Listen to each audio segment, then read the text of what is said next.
তালাক না দিয়ে বিয়ে করার অভিযোগ অস্বীকার করে আদালতে সাফাই সাক্ষ্য দিয়েছেন জাতীয় দলের সাবেক ক্রিকেটার নাসির হোসেনের স্ত্রী তামিমা সুলতানা তাম্মি।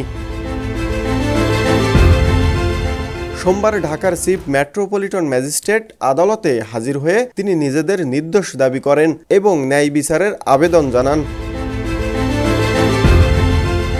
মামলার সূত্রে জানা যায় 2021 সালের 14 ফেব্রুয়ারি রাজধানীর উত্তরার একটি রেস্তোরাঁয় নাসির হোসেন ও তামিমা সুলতানার বিয়ের আনুষ্ঠানিকতা সম্পূর্ণ হয়।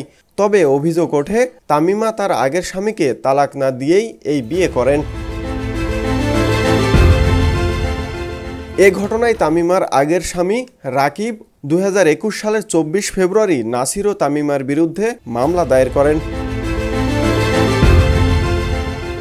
পরে একই বছর 30 সেপ্টেম্বর পিআইবি আদালতে তদন্ত প্রতিবেদন দাখিল করে। এর পরিপ্রেক্ষিতে 2022 সালের 7 ফেব্রুয়ারি আদালত আসামিদের বিরুদ্ধে অভিযোগ গঠন করেন। মামলার অভিযোগ প্রমাণিত হলে নাসির হোসেন ও তামিমা সুলতানার 5 থেকে 7 বছরের কারাদণ্ড হতে পারে।